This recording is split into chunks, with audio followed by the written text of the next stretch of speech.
Olá, meu nome é Henrico e bem-vindos à nossa primeira videoaula de Física. Na primeira videoaula, eu queria ensinar para vocês um pouco sobre os fundamentos da cinemática e um pouco sobre as definições que a gente vai estudar no começo desse semestre, tudo bem?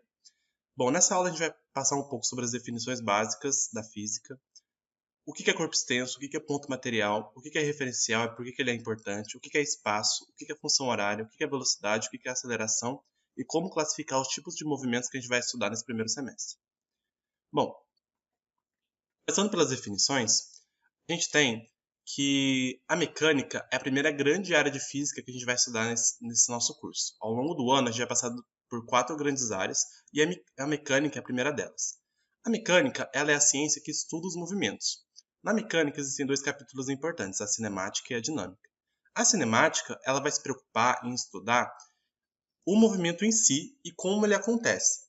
Ela não vai se preocupar em estudar as causas do movimento ou as coisas que alteram o movimento, tudo bem? Ela vai só descrever o movimento e isso ela vai fazer por meio de funções matemáticas, que a gente vai ver ao longo do curso. A dinâmica, por outro lado, ela sim vai estudar as coisas que explicam o movimento, ou seja, os fatores que produzem ou alteram os movimentos que acontecem no nosso dia a dia, certo? Então, quando a gente fala de cinemática, a gente está falando no movimento em si. Por exemplo, uma bola que sai da mão de um atleta e vai até uma cesta de basquete. O caminho que essa bola percorre, a velocidade com que ela está, a aceleração que ela tem, a trajetória que ela percorre, tudo isso vai ser a cinemática que vai estudar. Agora, quando a gente fala, por exemplo, de um avião que está parado, que está viajando no ar, e a explicação do porquê esse avião, mesmo sendo muito mais pesado que o ar, e mesmo assim conseguindo se sustentar no ar e conseguindo atingir velocidades muito grandes, vai ser a dinâmica que vai explicar.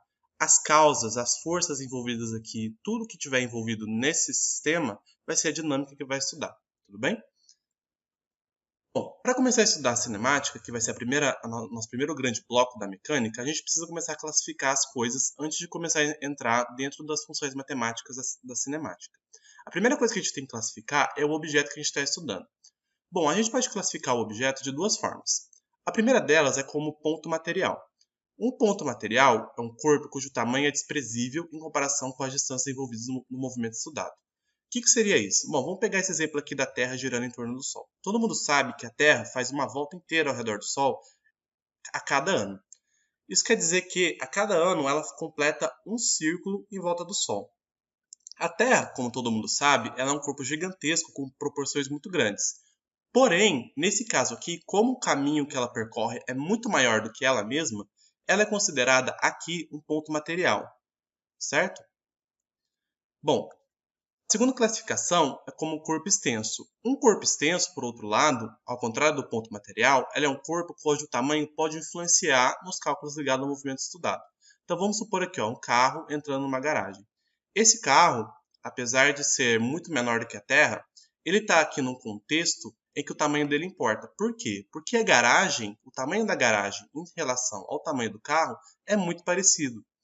Então, quando eu for calcular as coisas relacionadas ao movimento do carro entrando na garagem, eu vou ter que considerar o tamanho do carro nesses cálculos, porque o tamanho dele vai influenciar no movimento.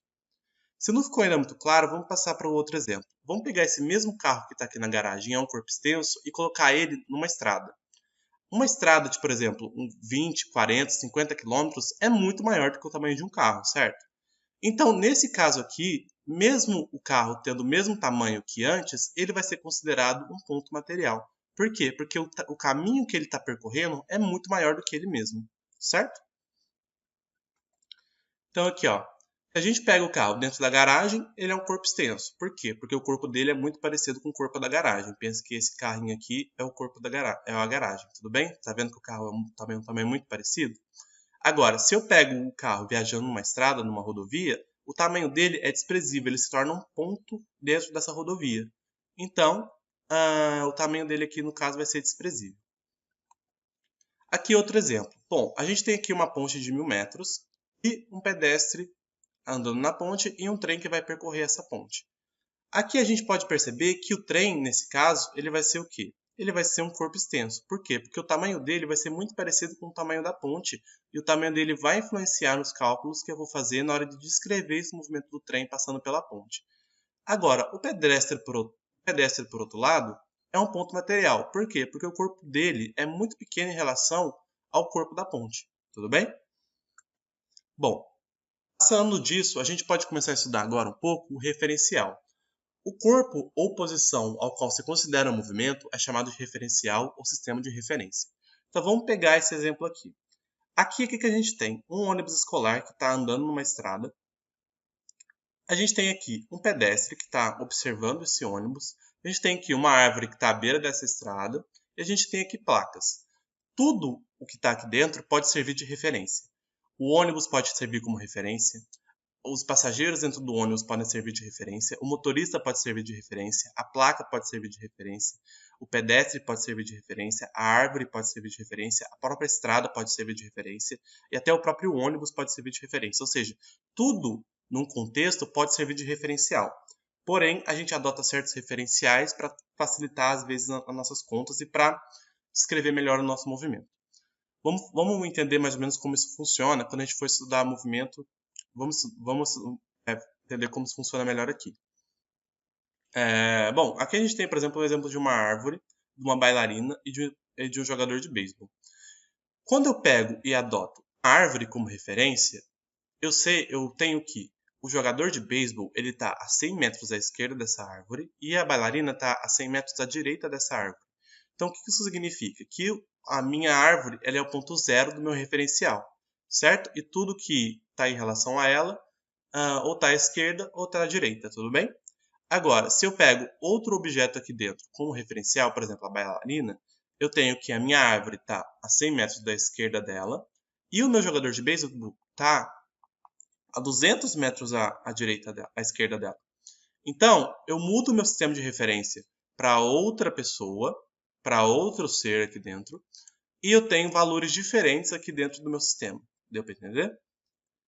Agora, pegando, por exemplo, o jogador de beisebol por outro lado. Se eu pego ele como meu ponto referencial, eu tenho que a minha árvore está a 100 metros à direita dele e a minha bailarina está a 200 metros à direita dele, certo? Então, os valores aqui dentro dessa reta, eles podem mudar dependendo do referencial que eu adoto. Bom, falando um pouco de movimento e repouso. Um ponto material ele está em movimento em relação a um determinado referencial quando sua posição nesse referencial varia ao decorrer do tempo. Um ponto material está em repouso quando a posição não varia no decorrer do tempo. Então vamos entender como isso funciona. Bom, vamos pegar aqui no nosso exemplo anterior do movimento do ônibus. Vamos pegar esse pedestre como um exemplo.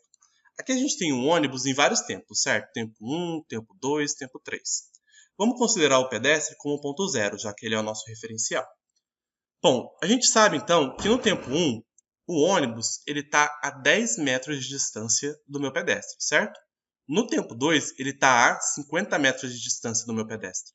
No tempo 3, ele está a 110 metros de distância do meu pedestre.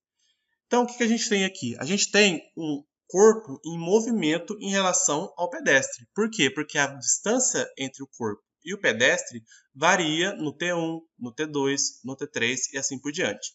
Tudo bem? Se a gente, por exemplo, pegar outro referencial aqui como exemplo, vamos pegar, por exemplo, o motorista. Se a gente for estudar o movimento do ônibus em relação ao motorista, a gente descobre que o ônibus, por mais absurdo que possa parecer ser, o ônibus está parado em relação ao motorista. Por quê? Porque o ônibus ele está no tempo 1 junto com o motorista, ou seja, está a uma distância zero do motorista. No tempo 2 ele continua junto com o motorista, ou seja, ele está parado em relação ao motorista.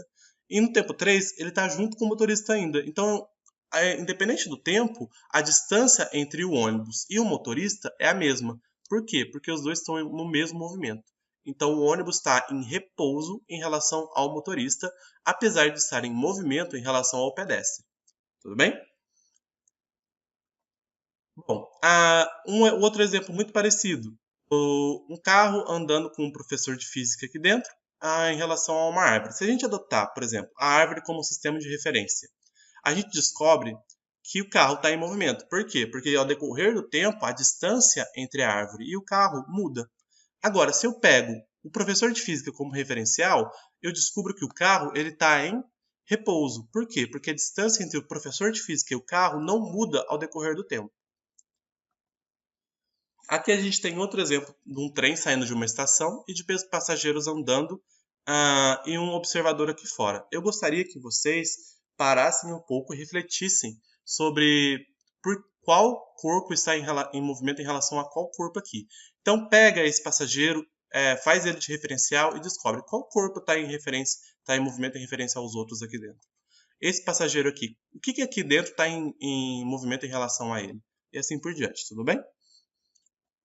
Bom, passando isso, a gente pode falar um pouco agora de trajetória.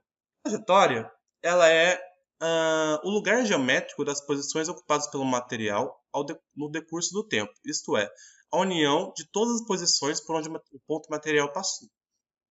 Existem vários tipos de trajetórias, entre elas a retilínea, circular, parabólica, curvilínea, elíptica, hiperbólica, helicoidal e assim por diante. Então vamos pegar aqui um exemplo simples. A Lua girando em volta da Terra. A Lua, ela tem uma trajetória circular em volta da Terra. Por quê? Porque ao longo do tempo, ela vai fazendo um círculo ao redor da Terra. E se a gente unir todos os pontos em que ela passou, a gente tem um círculo.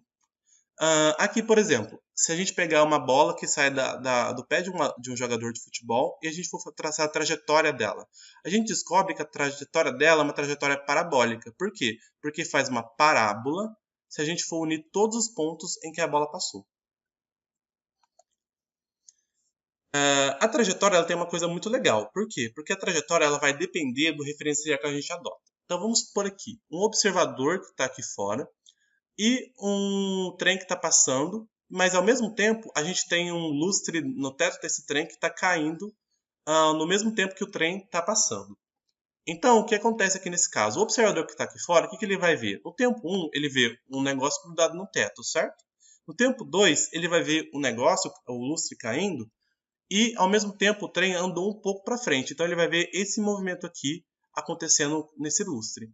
No tempo 3 ele vai ver esse movimento e no tempo 4 ele vai ver esse movimento. Então a trajetória desse lustre vai ser uma trajetória parabólica em relação a esse observador. Porém, se a gente pega esse observador aqui como ponto de referência, ele vai estar andando junto com o trem. E ele dentro do trem só vai perceber uma trajetória retilínea para baixo que esse lustre vai fazer. Certo? Aqui é a mesma coisa. Se a gente for pegar, por exemplo, um observador aqui fora e um avião que vai jogar uma bomba em cima desse carinha aqui. Se a gente pegar esse observador como referencial, a gente descobre que a bomba ela tem uma trajetória parabólica em relação a esse carinha aqui. Por quê? Porque ele vai ver, ao mesmo tempo que a bomba está andando para frente, a bomba está caindo, certo? Mas se a gente pegar o avião como o referencial, a gente descobre que a bomba ela tem apenas uma trajetória para baixo. Por quê? Porque ao mesmo tempo que a bomba vai andando para frente, o avião também anda para frente. Então ele vê apenas a bomba caindo para baixo e não andando para frente junto com ele. É o mesmo caso do professor de física, por exemplo, dentro do carro, andando junto com o carro. Bom, a gente falou um pouco de trajetória, agora vamos falar um pouco de espaço. Espaço, ele vai ser o ponto ocupado pelo corpo em um determinado momento. Então, o espaço, ele vai ser aonde o corpo vai estar em um T qualquer. Ou seja, ele vai ser o lugar em que um corpo vai estar em um determinado momento e a união de todos os espaços que o corpo ocupou ao longo do tempo vai ser a minha trajetória que eu acabei de falar para vocês. Para a gente medir uma determinada posição em uma trajetória de um corpo, temos que adotar um referencial para estabelecermos um marco inicial. Esse referencial é definido como a origem dos espaços. Então, olhando aqui. Aqui a gente tem, por exemplo, uma trajetória clássica de física. Dentro dessa trajetória, o que a gente tem? A gente tem uma orientação da trajetória. Essa orientação ela vai definir o lado para que a gente vai considerar o espaço como positivo e o lado que a gente vai considerar o espaço como negativo. Aqui a gente tem a trajetória que o corpo ocupou e aqui a gente tem a origem dos espaços, ou seja, a minha referência inicial, o meu S0. Tudo que tiver à direita desse S0 vai ser positivo e tudo que tiver à esquerda desse S0 vai ser negativo. Por quê? Porque essa setinha está apontando para a direita. Se ela estivesse apontando para a esquerda, tudo que tivesse à esquerda seria positivo e tudo que tivesse à direita seria negativo. Mas não é o caso aqui. Vocês conseguem ver que entre cada tracinho desses a gente tem a escala de 1 metro. Então, por exemplo, aqui nessa posição, essa bolinha tem um espaço de menos 2 metros. O que isso significa? Significa que ela está a 2 metros de distância desse ponto inicial e à esquerda desse ponto inicial. Tudo bem? Esse menos quer dizer que ele está à esquerda.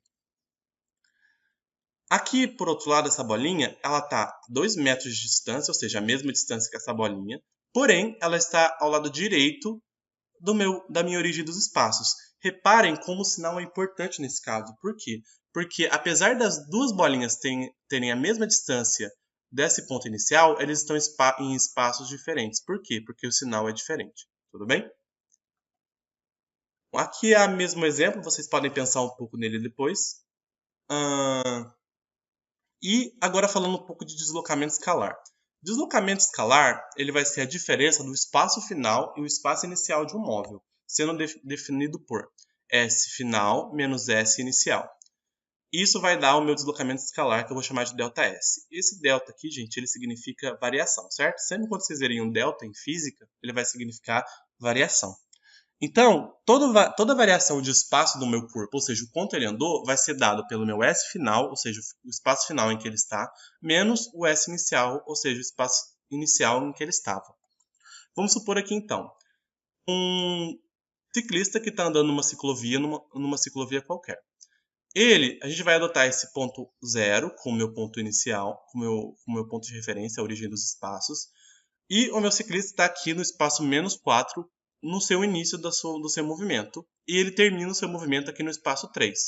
Ou seja, o seu espaço inicial é menos 4 e o seu espaço final é 3. Quando a gente for calcular o deslocamento escalar, ou seja, o quanto ele andou, eu tenho que fazer o meu espaço final 3 menos o meu espaço inicial menos 4. Então, quando eu faço 3 menos 4, menos dá mais, eu tenho que o ciclista andou 7 km. Tudo bem? Bem simples, né? Agora, é muito importante a gente fazer um disclaimer entre distância percorrida e deslocamento escalar. Por quê? Porque nem sempre as duas coisas vão ser iguais. Vamos supor aqui, você mora num prédio, quer chegar na casa do seu amigo, que é uma casa. A gente sabe que tem uma linha reta que separa essa casa desse prédio, certo? Porém, você não vai ter uma rua em linha reta, muito dificilmente vai ter uma rua em linha reta que vai ligar a sua casa ao prédio do seu amigo, ou vice-versa. Então, o que vai acontecer? Você vai ter que fazer várias curvas ao longo desse processo para chegar na casa desse seu amigo. Essas curvas que você vai ser a sua distância percorrida, ou seja, o quanto você realmente andou. E a linha reta entre o seu apartamento e a casa do seu amigo vai ser o seu deslocamento escalar, ou seja, o quanto você andou em espaço, certo? Então vamos supor aqui, qual a distância percorrida do carro se ele inicia a 10 metros da árvore, da primeira árvore, ou seja, aqui, à esquerda, sendo que o automóvel vai até 90 metros da árvore e retorna até 50 metros da primeira árvore. Então aqui, o que ele está falando? Que o carro ele fez esse movimento. Ele andou do 10 até o 90 e voltou até o 50. Se a gente fosse calcular deslocamento escalar, o que eu faria? Eu faria o espaço final, que é 50, menos o meu espaço inicial, que é 10. O que daria 50 menos 10, 40. 40 é o meu deslocamento escalar. Por outro lado, a distância percorrida ela vai ser a soma do movimento que ele faz de 10 até 90, mais o movimento que ele faz de 90 até 50. Isso, no caso, vai dar 120 metros. Então, percebam a diferença entre deslocamento escalar e distância percorrida.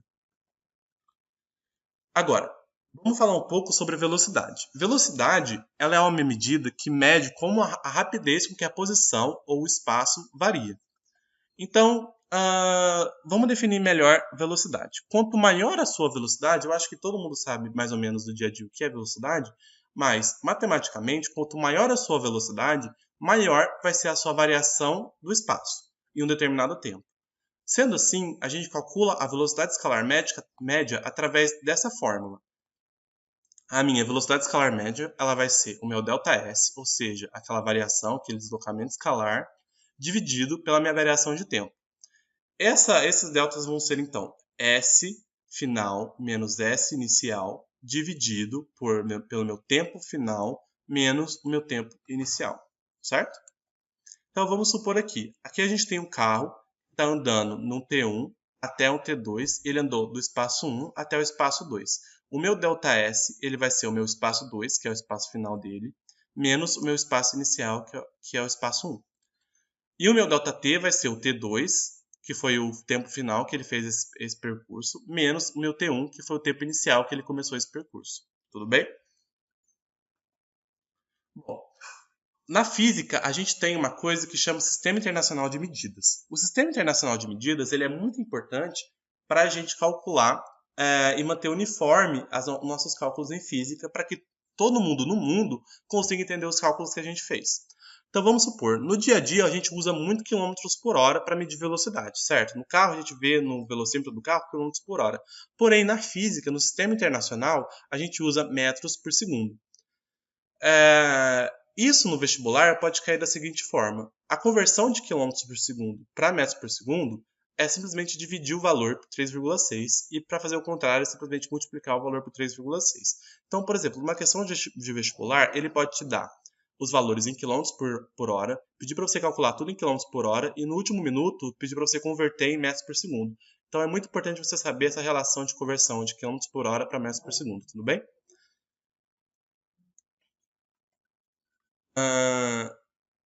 Aqui a gente tem um pequeno exercíciozinho que para vocês fazerem sobre a velocidade de um carro em determinado tempo, tudo bem? A velocidade, bom, o que a gente falou agora foi a da velocidade escalar média. Porém, a gente tem outra velocidade que é a velocidade instantânea. A velocidade instantânea é a velocidade do móvel em um determinado instante. Então vamos supor assim: você sai da sua casa às 10 horas em direção a outra cidade, tudo bem? Vocês concordam comigo que durante todo esse percurso vocês vão ter várias velocidades? Tem hora que você vai acelerar, tem hora que você vai frear. Então, a sua velocidade escalar média não vai contar essas velocidades todas que você teve durante esse meio do caminho. O que a gente vai medir nessas variações de velocidade vai ser a minha velocidade instantânea. Ela que vai me dar as variações de velocidade ao longo desse percurso. Tudo bem? O valor da velocidade escalar instantânea no tempo zero é denominado velocidade escalar inicial, que é o meu V0. Então, a velocidade inicial que você tinha no momento que você começou o movimento vai ser o meu V0, que é a velocidade escalar inicial. Essa vai ser uma das velocidades escalares, uma velocidade instantânea das mais importantes, tudo bem? Porque ela vai coincidir com a velocidade escalar inicial. Vai ser um dos poucos momentos em que a velocidade instantânea vai coincidir com a velocidade escalar. O sinal da velocidade escalar determina o sentido do movimento ao longo da trajetória. Quando a velocidade for maior do que zero, o móvel caminha no sentido positivo da trajetória, ou seja, o espaço ele vai sempre no sentido positivo. Eu já vou chamar esse movimento de movimento progressivo. Se a velocidade tem uma velocidade menor do que zero, o movimento caminha no sentido negativo da trajetória, ou seja, o espaço ele vai estar sempre decrescendo. Eu vou chamar esse movimento de movimento retrógrado. Bom, vamos adotar esse exemplo aqui então. Vamos supor que a gente tem um pedestre aqui andando nessa trajetória. Essa trajetória, eu adotei o sentido dela para a direita, tudo bem? A gente pode ver por essa seta aqui. Quando ele estiver andando para a direita, a minha velocidade vai ser positiva. Por quê? Porque o sentido da velocidade dele está igual ao sentido da minha trajetória, ou seja, o movimento é progressivo, a velocidade é positiva. Se ele estiver andando para a esquerda, que é o sentido contrário ao sentido da minha trajetória, ou seja, a seta da velocidade d está contrário à seta do meu sentido da minha trajetória, a velocidade vai ser negativa, o movimento vai ser retrógrado, a velocidade vai ser menor do que zero. Tudo bem? A palavra instantânea pode ficar subentendida e falaremos apenas velocidade escalar. Ou seja, a gente pode falar, às vezes, nos exercícios, apenas velocidade e a palavra instantânea vai estar subentendida, certo? No ponto de inversão do sentido do movimento, a velocidade escalar anula-se, ou seja, v é igual a zero. Então vamos supor assim, esse pedestre aqui estava andando nesse sentido aqui. De repente, ele virou para o sentido contrário. No momento que ele vira, a velocidade dele é zero. Por quê? Porque ele ficou parado por um instante para ele poder virar, certo? Ninguém consegue virar de uma vez sem dar uma paradinha por alguns milissegundos antes de virar, certo? Lembrando que aqui no caso ele não fez uma curva, ele simplesmente parou, deu meia volta e voltou. Então, esse ponto, a velocidade vai ser igual a zero. Isso vai ser muito importante para quando a gente falar de lançamentos lá na frente, durante as nossas aulas de cinemática. Então, gravem essa definição. Agora, falando de aceleração. A aceleração ela vai medir a rapidez com que a velocidade escalar varia. Então, enquanto a velocidade medir o quanto o espaço varia, a aceleração vai medir o quanto a velocidade varia. Então, vamos supor aqui. A gente tem aqui um carro andando com a aceleração maior do que zero. O que vai acontecer? Esse carro vai começar a aumentar a sua velocidade. Isso é meio óbvio, né? Quando você está num carro e começa a acelerar o carro começa a aumentar a sua velocidade. Aqui nesse caso, a gente tem um ônibus, por exemplo, que tem uma aceleração, um caminhão, que tem uma aceleração menor do que zero. Essa aceleração, ela vai fazer com que o caminhão ele comece a frear e a diminuir a sua velocidade. Na física, a gente não tem o termo frear, a gente só tem a aceleração positiva e a aceleração negativa, certo? A aceleração escalar média corresponde à aceleração escalar constante que deveria ser mantida pelo móvel durante todo o intervalo de tempo considerado para ocorrer a mesma variação de velocidade escalar. Define-se como aceleração escalar média a razão entre a variação da velocidade e o intervalo do tempo correspondente. Então, a fórmula da aceleração média vai ser o meu ΔV, ou seja, V final menos V inicial, dividido pelo meu ΔT que eu já falei, meu T final menos meu T inicial. A unidade de medida da aceleração vai ser metros por segundo ao quadrado, muito parecido com a unidade de velocidade, certo? Vocês conseguem perceber que a forma de aceleração é muito parecida com a forma de velocidade? Isso é de propósito. Por quê? Porque as duas coisas medem basicamente coisas parecidas. Uma vai medir a variação do espaço e a outra vai medir a variação da velocidade. Então aqui a gente tem um exercíciozinho.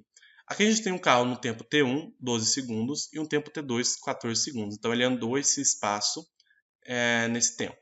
A velocidade inicial dele era de 60 metros por segundo, enquanto a velocidade final dele acabou sendo de 90 metros por segundo. Então a velocidade dele aumentou, ou seja, a aceleração dele fez com que a velocidade aumentasse no decorrer desse espaço que ele percorreu. Como que eu vou calcular então essa aceleração? Bom, vamos começar pelo tempo, que é mais fácil. O ΔT, a variação de tempo, vai ser o meu tempo final, ou seja, 14 segundos, menos o meu tempo inicial. 14 menos 12 vai ser 2 segundos. Então, ele fez esse movimento aqui, ele andou esse espaço aqui em 2 segundos, certo? Já o meu ΔV, que vai ser o meu V final menos o meu V inicial, vai ser 90, que é o meu V final, menos 60, que é o meu V inicial, que vai dar 90 menos 60, que é igual a 30. Ou seja, a variação de velocidade que ele teve ao decorrer desse tempo foi de 30 metros por segundo. Então, ele aumentou a velocidade dele em 30 metros por segundo. Vou pegar esses dois valores e dividir um pelo outro. A aceleração média vai ser meu ΔV, que eu já calculei que era 30 metros, dividido pelo meu ΔT, que eu já calculei que era 2 segundos. ΔV dividido por ΔT, 30 dividido por 2, vai dar 15 metros por segundo ao quadrado. Metros por segundo dividido por segundo é metros por segundo ao quadrado. Tudo bem? Bom, assim como a velocidade era positiva e negativa, a aceleração também vai ser positiva ou negativa. O valor da aceleração escalar no instante t0 é a denominada aceleração escalar inicial. Então, assim como na velocidade escalar no instante zero é a velocidade escalar inicial, a aceleração no instante zero é a aceleração escalar inicial. O sinal da aceleração escalar determina apenas se a velocidade escalar é a favor ou contra o sentido da trajetória. Então, vamos ver como é que isso fica aqui na classificação do movimento. Por exemplo, se eu tenho um carro que está andando nesse sentido aqui, tá vendo que a setinha aqui da trajetória está para a direita, então o sentido que eu vou adotar aqui é para a direita. Se ele está andando para a direita, quer dizer que a velocidade dele é positiva, certo? Se a aceleração dele é positiva, ela vai ajudar a minha velocidade, ou seja, ela vai aumentar a minha velocidade nesse caso. Ou seja, o movimento vai ser progressivo, porque a velocidade é positiva, e vai ser acelerado. Por quê? Porque a aceleração está ajudando a minha velocidade. Os dois estão apontando para o mesmo lado, estão vendo? Agora, vamos supor o mesmo carro. A velocidade é positiva. O movimento continua sendo progressivo. Por quê? Porque a velocidade é positiva, ele ainda está andando para lá. Porém, eu vou considerar o movimento como retardado. Por quê? Porque a minha aceleração ela agora vai ser negativa e, por consequência, ela vai começar a atrapalhar a minha velocidade, vai começar a diminuir a minha velocidade. Vocês conseguem ver que a setinha da aceleração está para um lado e a setinha da velocidade está para outro? Por quê? Porque o movimento ele é progressivo, porque a velocidade está no mesmo sentido da trajetória, e retardado porque a setinha da aceleração ela está contrária à setinha da minha velocidade. Vamos pegar o carro andando, então, no outro sentido, andando para a esquerda. Aqui ele estava andando para a direita, vamos pegar ele andando para a esquerda. Quando ele está andando para a esquerda, a velocidade dele é negativa, ou seja, o movimento é retrógrado, certo? E, nesse caso, se a aceleração for negativa também, diferente desse caso aqui, o movimento vai ser acelerado. Por que ele vai ser acelerado? Porque a minha setinha da minha velocidade está no mesmo sentido da setinha da minha aceleração. Ou seja, a aceleração está ajudando a minha velocidade a aumentar. Vocês conseguem perceber que ela está empurrando a minha velocidade para frente? Então a minha velocidade vai começar a aumentar em valor. Ou seja, ela vai se no momento 1 ela era, por exemplo, menos 10 metros por segundo ao quadrado, no momento 2 ela vai poder ser menos 20 metros por segundo ao quadrado. Vocês conseguem ver que o valor da velocidade ela vai aumentando conforme o tempo. Lembrando que em física o valor positivo e negativo não vai definir se é maior ou menor. Ele vai definir apenas o sentido de onde eu estou apontando a minha velocidade. Aqui nesse segundo caso, a minha velocidade está negativa, ou seja, o movimento é retrógrado. Por quê? Porque está contra o sentido da trajetória. E a aceleração ela está positiva. Por quê? Porque está no mesmo sentido da minha trajetória. Porém, o movimento é retardado. Por que ele é retardado? Porque a aceleração está atrapalhando essa velocidade que é negativa. Vocês conseguem perceber? Conforme vai passando o tempo, essa aceleração positiva vai atrapalhando essa velocidade negativa e a velocidade negativa vai diminuindo conforme o tempo. Ou seja, esse movimento é retardado, o carro está freando. Então, a gente tem aqui mais ou menos uma tabelinha que ajuda vocês a entenderem um pouco mais isso. Quando a minha velocidade ela é positiva e a aceleração é positiva, o movimento é progressivo e acelerado. Quando a velocidade é positiva e a aceleração é negativa, o movimento é progressivo, porém retardado. Quando a velocidade é negativa e a aceleração é positiva, o movimento é regressivo e retardado, certo? E quando a velocidade é negativa e a aceleração também é negativa, o movimento é regressivo e acelerado. Então, recapitulando, a minha velocidade positiva e negativa vai definir se o movimento é progressivo ou regressivo retrógrado, certo? E se a aceleração tiver o mesmo sinal da minha velocidade, o movimento vai ser acelerado, e se ela tiver sinais diferentes da minha velocidade, ela vai ser um movimento retardado, certo?